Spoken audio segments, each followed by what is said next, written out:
so we can. You can start, Steve. Thank you so much. So I'd like to call to order this April 6, 2023 meeting of the Norwalk Shellfish Commission.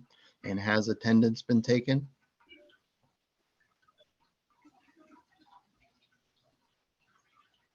I'm pretty sure Bill took it. Okay. Yes, I have. Sorry about that. Approval of the minutes from the March meeting. Can I have a motion to accept those? Motion to accept. A second? Second. All in favor? Aye. Public comment. I don't see any attendees tonight. Neither do I. Okay. We'll move over to treasurer's report. Bill, please. Okay, for the last expenditure, we had Silver Mine Press and a couple of them totaling $1,175. So the total amount currently in the report is $28,037.50.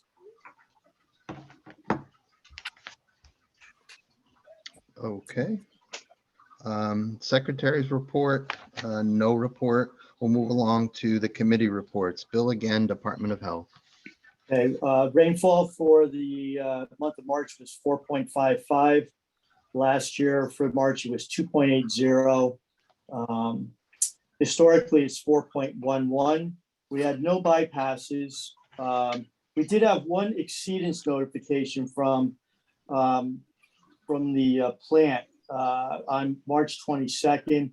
The BOD was 45.9 milligrams per liter, and total solids was 59.0 milligrams per liter. The permit level is 40, and state aquaculture was notified at the same time. Interesting. Any mechanical description as to what may have gone wrong? No, I didn't receive that. No, I could follow up and maybe we could have it for next month if you like. Yeah, that'd be great. I mean, typically that's caught with chlorine, so. Yeah, Let's see. yeah. Wastewater treatment plant, there's no report. The Mayor's Water Quality Committee, Chairman Schneerlein, sir. Thank you, Chairman. We recently had the meeting just before this meeting. The primary focus of the meeting was on PFAS and PFOS. Dick Harris, God bless him, and Louise Washer got together and chipped in funds from Bloom as well as Norwalk River Watershed Association and did testing for PFAS up the river, up Norwalk River, as well as the Silver Mine River, as well as the reservoirs that feed Norwalk. And they found that there was reasonably high levels of PFAS in the river. And they came all the way down to the Wall Street Bridge. And they went up into Wilton. And the concern here is what the towns want to do as far as putting artificial turf fields in. And the artificial turf fields we know will contribute to the PFAS, making it even higher. Of concern also is the fact that there have been no warnings issued or advisories issued for people with drinking water from the city and possibly using filters with charcoal, activated charcoal in it to help reduce the amount of PFAS and PFOS that is in the drinking water. And that consumed a good portion of the meeting. We also had sent recommendations to all the common council as well as all the local politicians as far as what we recommended as a result of meetings last year. And if any of you want a copy of that, be happy to do it. And of importance for you guys is the fact that we had the guy from the Geologic Survey who's doing the soil sampling, and he's going to be doing more sampling in the Norwalk Harbor than he initially told us. And if you want a copy of where they're going to do the sampling, I'd be happy to send it to you. Just let me know. And that's about it. Thank you kindly, sir. Permits, any news there, Bill? Looks like Bill. Uh, No, Go ahead. no update. I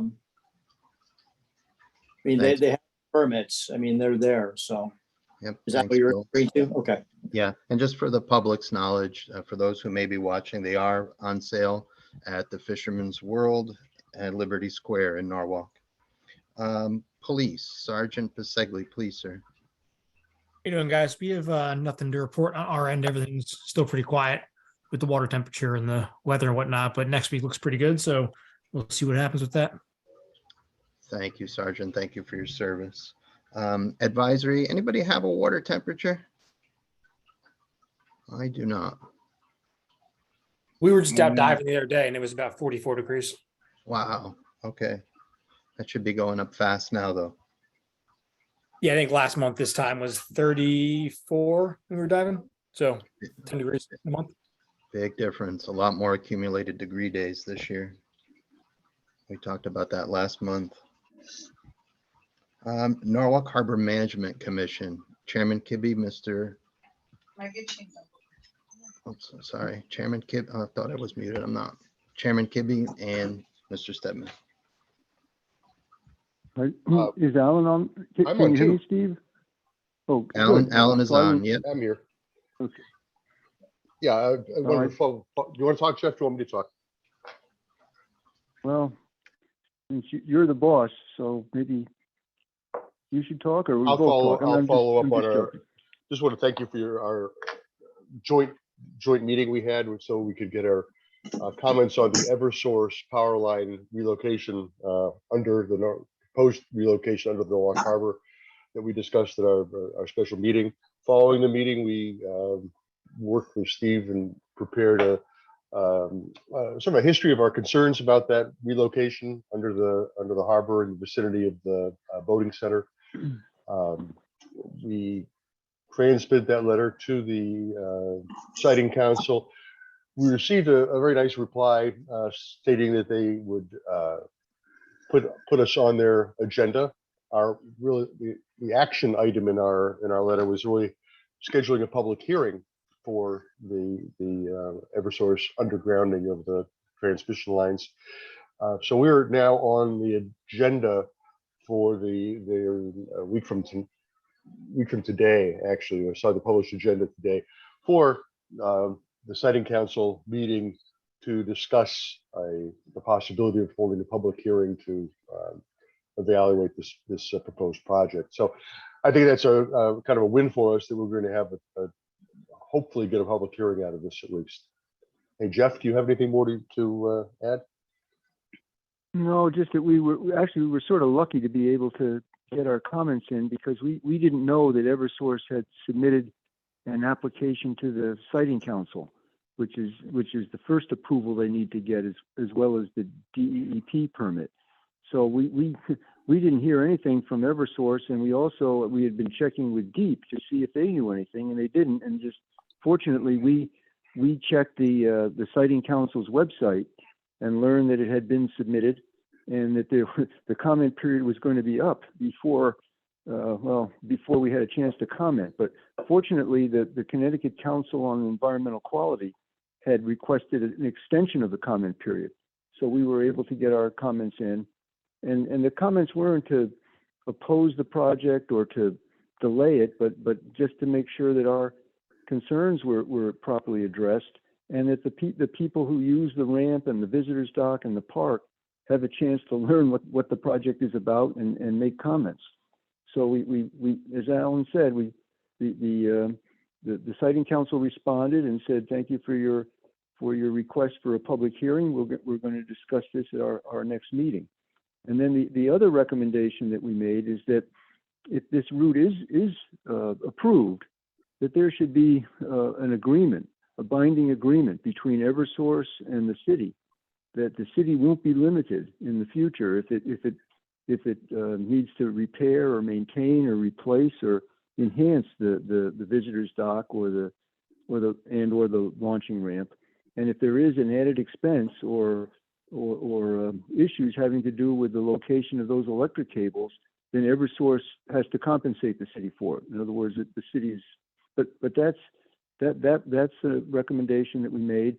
And also, it's quite interesting on the website of the Siting Council, there is a long list of questions and requests for additional information from the Siting Council to the utility company, which were very, very thoughtful questions, I think. So it'll be interesting to see how Eversource responds. And I think it goes without saying that a project of, well, we all do, a project of this magnitude, having such an effect on the major city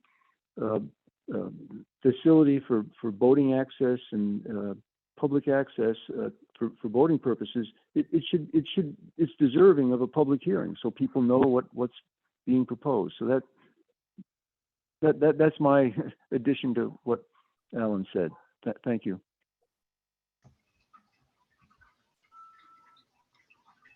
Alan, you're muted. Yeah, the Harbor Commission yields back to Commissioner Bartosh. Thank you, Mr. Chairman. And thanks for the partnership with our sister commission and for Jeff for all his work. I mean, this is an expertly crafted letter and a positive response so far. So great teamwork toward the public good. I would like a motion to accept the committee reports as read, please. Motion to accept the committee reports as read. Thank you, sir. And a second, Second. please. Thank you. Second. All in favor? Aye. Aye. Unanimous. So that's what I had as old business. So that's been covered unless Commissioner Nick and John, if you want to say anything about this Eversource matter, we can move on to new business. We have Mr. DeBartolomeo here. No, I think it was well covered, especially with the letter. Awesome. Now, let's see what course of action they decide to take, though. Absolutely. Absolutely. So on to new business. We have Tim DeBartolomeo here representing 18 Burwell, and he would like to present the project. Yes, thank you, Mr. Bartosh. So if I can share my screen, I will walk through the drawing set. And this is a private residential dock off the property of 18 Burwell. And let me see if I can do this without too much difficulty.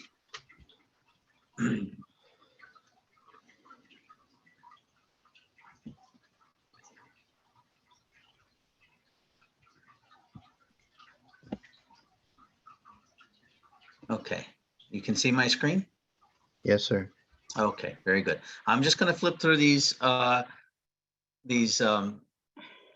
drawings, and if anybody has any questions along the way, just stop me and I'll just go ahead and answer them. So essentially, the project is at 18 Burwell Street, and as you can see where it is in the world.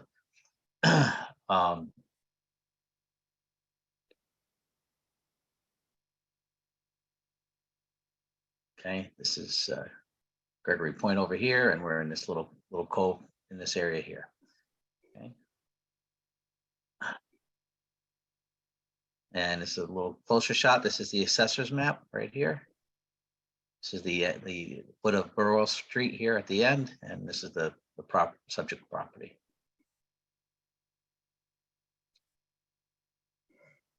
Okay, here's the site plan of the existing conditions.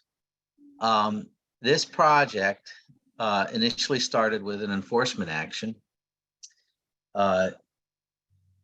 where the DEP had found that there was an unauthorized dock on the property, which was in pretty poor shape. It was more like remnants of a dock than a dock. It was a timber gangway and a float sitting on the tidal marsh, just outside of the seawall. So you come into the property here. There's the dwelling is here.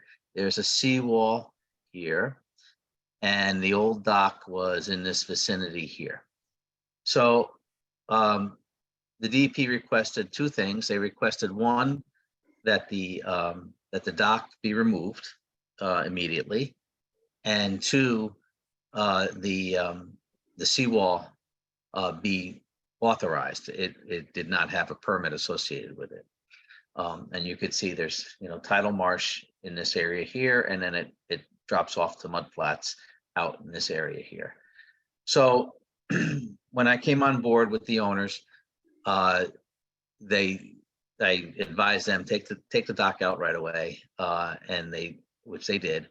And they said, well, if we're going to go through this permanent process for the seawall, we'd, like to get an engineered dock in, one that's appropriate and meets all of the current standards. So that's what we did for them. And this is the application for that. So again, so the new structure is going to go in. The next slide here is this structure here, which is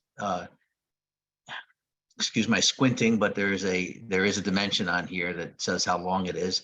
But it's about 100. It's about oh, here it is, 62 feet. I'm going to zoom in on this a little bit. 62-foot long pier with a 30-foot gangway to a 8 by 12.5 dock here. Okay, and the reason is to get us up and over the tidal wetlands. Also, the application is to modify this seawall slightly just by leveling it off. It is up and down a little bit right now, and we want to bring the entire wall. I think the top of wall, let me just jump back right now. The top of wall, I believe, is around elevation 6.2 or something in that order. And the proposal is to bring it up to about 8 inches higher, just to make it level with the grade and to better accommodate the backyard. That is the extent of the proposal. During our presentation with the Harbor Management Commission, there was a discussion about where this structure is off of the apparent littoral boundary. It is 26 feet approximately, the way we are proposing it. The Army Corps of Engineers has a minimum setback recommendation of 25 feet.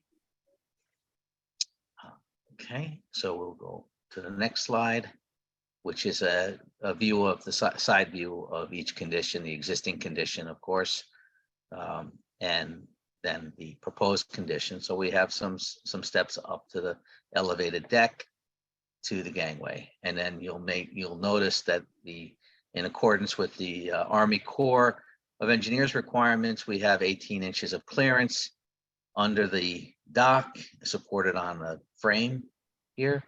So we believe we're in compliance with all of their requirements. We also have 5.5 feet clear from the higher grade at this point, which is in accordance with DEP requirements over tidal wetlands. In addition to that, jump back one slide.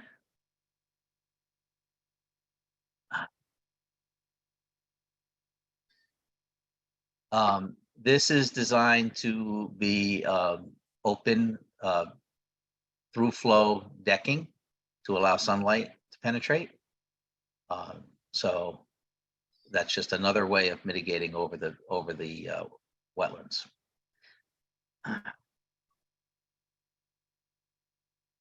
There's another section looking through the structure and our construction methodology, which I will just briefly discuss, and I'm going to share another screen. And may I ask, can you see? I just brought a Google Earth image up. Are you able to see that, or do I need to change it differently? Yeah, you'll have to unshare, I think. Yeah, okay, that's what I figured. Let me just bear with me. Shut that off. Stop share. Start share again.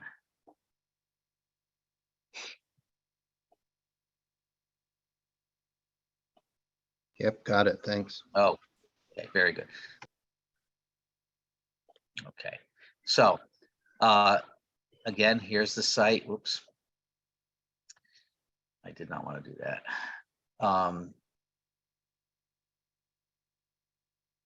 Here we go.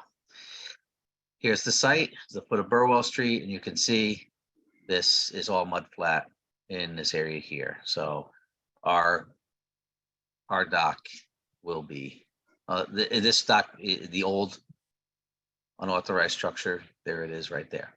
Okay, so that's no longer there. So our new structure is going to start in essentially the same spot, come out to the end of the Battle Marsh, and then the dock will be in this vicinity here. We have several other docks in this little tidal inlet. There's 1, 2, 3, 4, 5, just in view, just in quick view here. 6 up here. So there's at least a half a dozen structures in this area here. I think what we're requesting is consistent with this area, and that's pretty much all I can offer at this point. If anybody has any questions, I'm happy to answer. Thanks so much, Tim. Is there enough time to get a barge in and out of there? Yeah, and that's actually, thank you for mentioning that, because that was the point of this slide, is to explain, the fact that we do have to come in here in periods of high water. Okay, so after speaking with Gary Wetmore, who's most likely going to be installing this, marine contractor in Norwalk, getting the barge in. So the methodology is this. It really is the pile driving operation. Get in, drive a few piles, and get out. And that may take a few days to do, a few half a days, I suppose, right? So, however, everything else can be prefabricated off-site. They can fabricate the deck. They can fabricate the gangway obviously comes off the shelf, and the floating dock can come in one piece. So once you get the piles in, the barge is gone. Then it's manual labor to connect everything, actually deliver the structure in one piece at high water, and set it on its frame, and then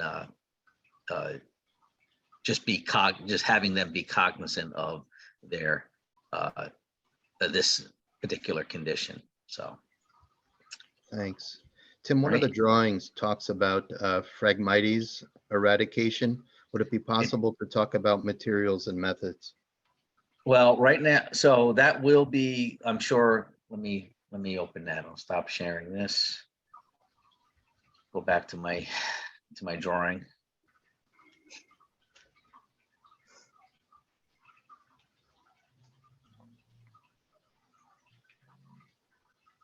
Oh, that's not.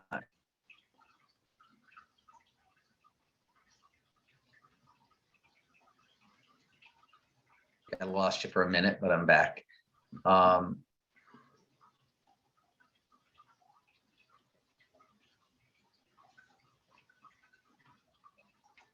Okay, so in this vicinity here, we have about 770 feet of Phragmites that we would like to eradicate. There's no share right now, Tim. Sorry. Oh, pardon me.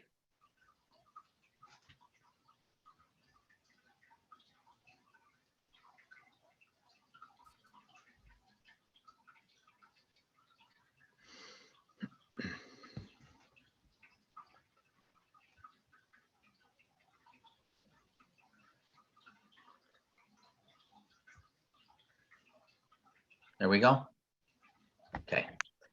So this area here, this hatched area, about 770 square feet of Phragmites to be eradicated. And right now we're open to, there's various methods of doing that. And I think we're open to whatever is the least impactful. So cutting, we don't necessarily want to get it. I mean, we could get into lowering the grade over there. I will likely defer to the DEP on their preferred method. And if you have any preferred method, happy to accommodate it in our application. Okay, thanks. Okay. So just one additional thing from me. So from our original discussions, Tim, we talked about a site visit, and the Yes. North Harbor Management Commission has recommended one as well, and we'll partner with our sister commission on that. So maybe Alan, if you and I can take a look at our calendars and justify that with some low tides, and maybe get a little crew out there, and we can talk to Tim, and he can be out there, or the owner, what have you. Yes, I'm happy to attend that, and just let me know when, and I'll let the owners know, and if they can be there as well. I believe they would like to.